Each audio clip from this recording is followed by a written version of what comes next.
Galerinha do 8º ano, tudo bem com vocês? Comigo tá tudo bem. Estamos entrando, galera, na primeira semana do PET 4, né? Vamos lá, porque somos guerreiros e a gente vai conseguir terminar esse PET aí. O tema dessa semana vai ser o fortalecimento das organizações internacionais. E o título do texto será Organizações Internacionais. Com o final da Guerra Fria e a globalização, estudiosos e governos passaram a perceber a existência de problemas comuns no mundo inteiro, como poluição do ar ou das águas, a perda da biodiversidade, as mudanças climáticas e os perigos dos armamentos de destruição em massa.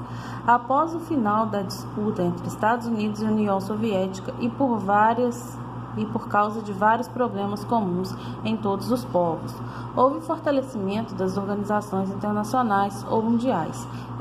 Elas congregam ou atuam em múltiplos países e se ocupam de temas variados: manutenção da paz, meio ambiente, saúde, trabalho, comércio e outros. A principal delas é a Organização das Nações Unidas. Então, pessoal, depois da Guerra Fria, né, e o início aí da globalização, o que acontece?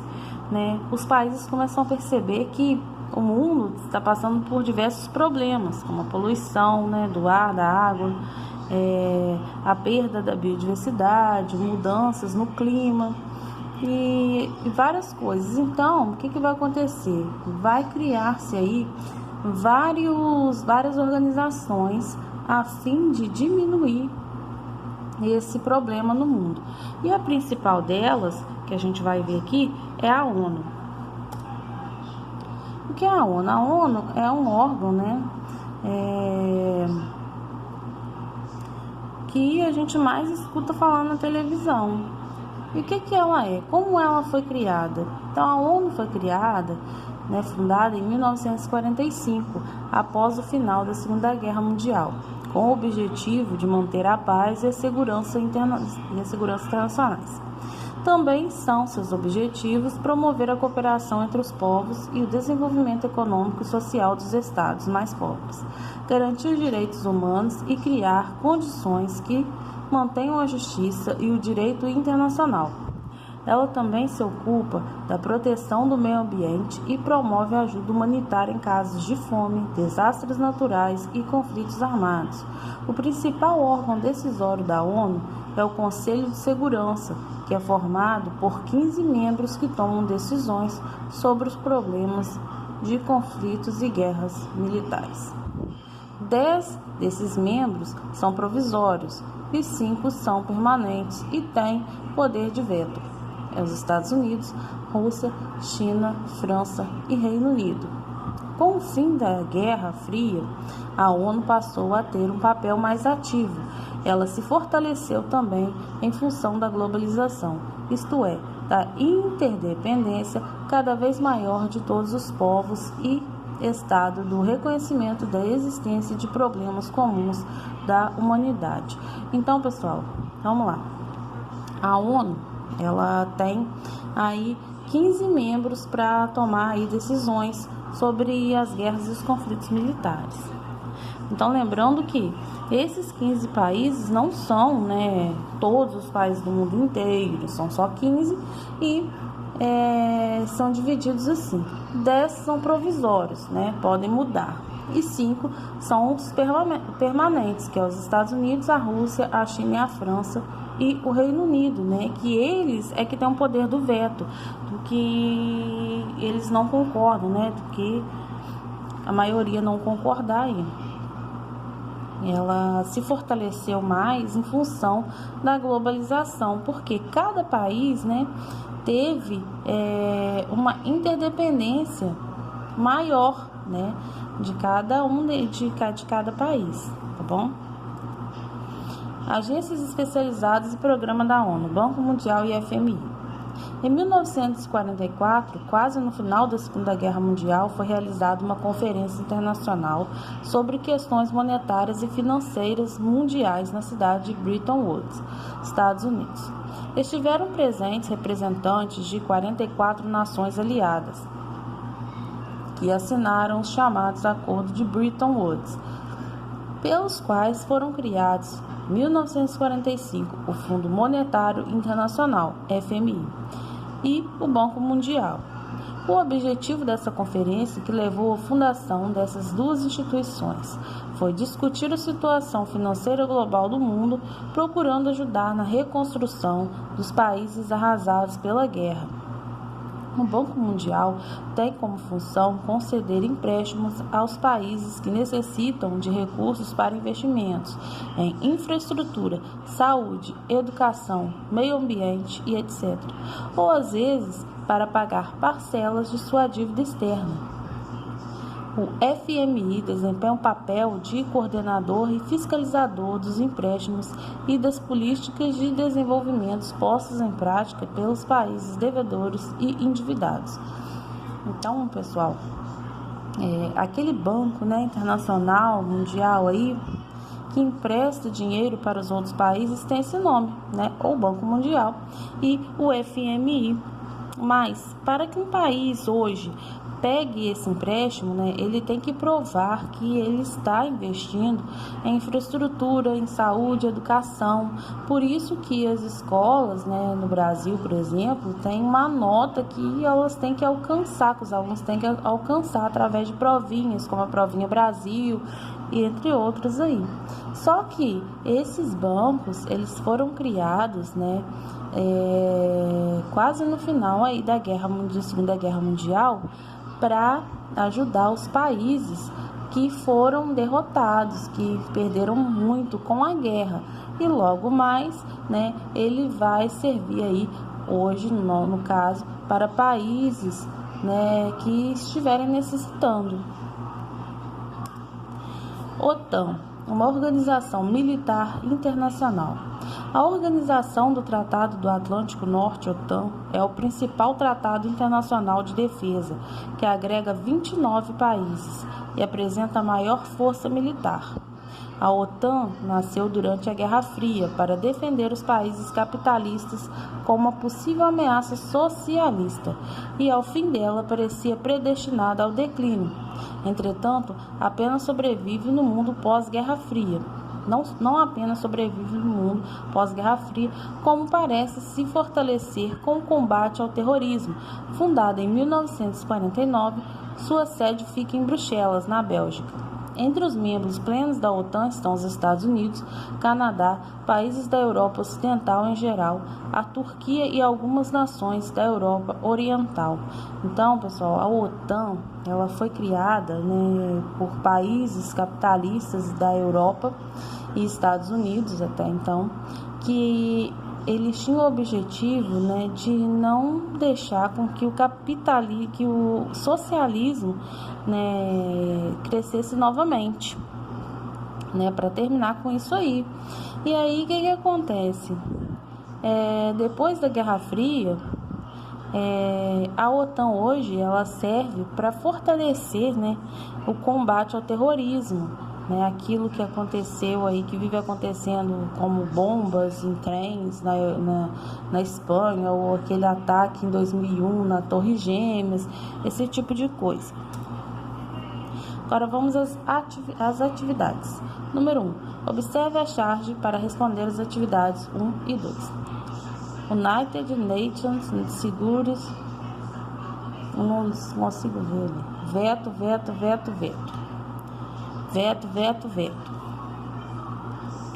O veto é exercido por qualquer membro permanente do chamado P5, permitindo-lhes evitar a adoção de qualquer projeto adicional pelo Conselho. Qual a importância do poder do veto na ONU? Você considera o poder do veto democrático? Anote suas conclusões. Primeiro texto aqui, pessoal, da ONU, aqui falando sobre a ONU. Quais são os 5 países que são os permanentes? Que são os Estados Unidos, Rússia, China, França e Reino Unido. Esse é o P5.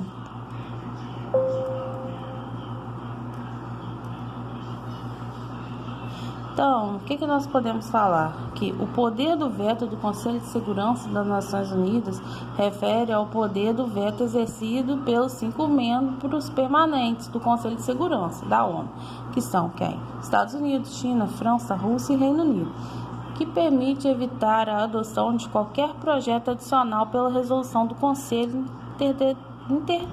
independentemente do apoio internacional para o projeto. O veto não se aplica a votos processuais, o que é significativo na medida em que os membros permanentes do Conselho de Segurança podem votar contra um projeto de resolução processual sem necessariamente bloquear a sua aceitação pelo Conselho. O veto é exercido por qualquer membro permanente do chamado P5. A abstenção ou a ausência do voto por um membro permanente não impede que o projeto da resolução seja aprovado.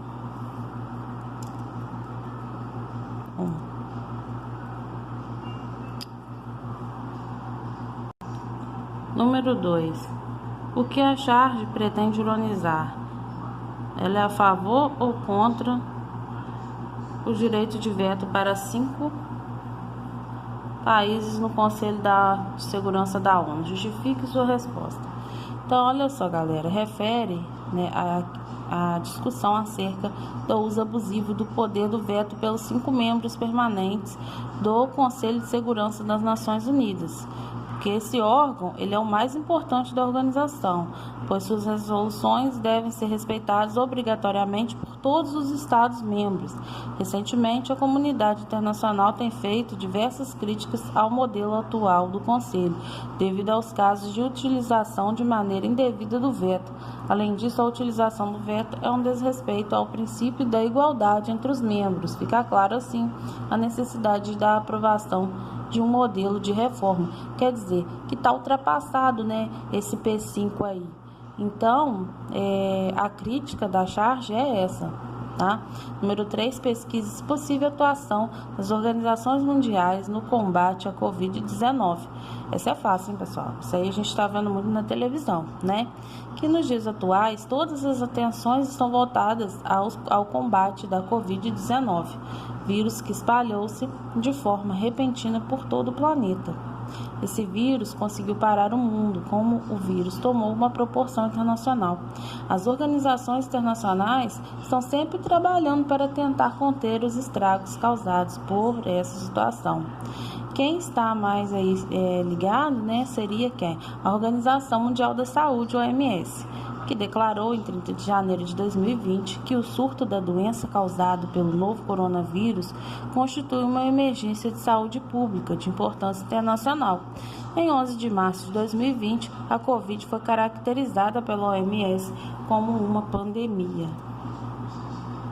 Leia afirmativa abaixo. O grande problema é que as medidas do FMI geralmente recaem sobre a maioria da população, pois é mais fácil para os governos controlar os salários e reduzir gastos públicos relacionados às áreas sociais, como educação e saúde. De acordo com a afirmativa, quem são os maiores prejudicados com as decisões do FMI? Se possível, pesquise as consequências dessas medidas do FMI nos países dos continentes americanos e africanos. Então, olha só a resposta. Os maiores prejudicados com as decisões do FMI são as populações dos países subdesenvolvidos, que sofrem com os baixos investimentos nas áreas sociais, como educação e saúde. Os países do continente africano e os subdesenvolvidos da América sofrem com as consequências dessas medidas impostas pelo FMI, pois, apesar de fomentar recursos para investimentos, recai sobre os países dívidas externas exorbitantes, porque, como eu falei para vocês, para que o investimento, que o FMI empreste esse dinheiro para os países, eles têm que mostrar em que eles vão investir. E aí eles começam a investir e depois os juros é muito caro. E aí, da mesma forma que eles vão investir, essas áreas começam a ter novamente baixos investimentos. E o número 5, a ONU Mulheres, um braço da Pactuação das Nações Unidas foi criada em 2010 para unir, fortalecer e ampliar os esforços mundiais em defesa dos direitos humanos das mulheres. Os direitos humanos incluem igualdade de gênero. Aliás, os direitos humanos incluem igualdade de gênero? Você acredita que as mulheres têm acesso à educação é importante para o empoderamento feminino? Argumente. É muito fácil isso aqui, né? Porque a ONU Mulher ela vai definir o conceito de gênero para a agenda internacional, né? O empoderamento das mulheres, né, da transversalidade política pública com a perspectiva de gênero.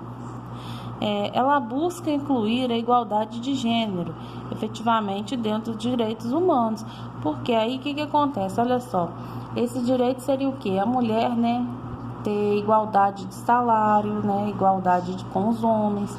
São várias coisas aí que estão ajudando. Eu acredito que muitos países ainda não possuem uma educação de qualidade suficiente para gerar um engajamento maior no empoderamento feminino, pois seria fundamental a reestruturação da sociedade e das instituições, porque a mulher, né, ter acesso à educação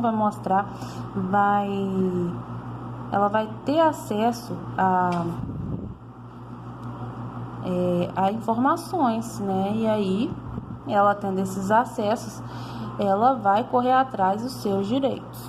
Então é isso, pessoal. Por hoje é só. Um beijo e até a próxima.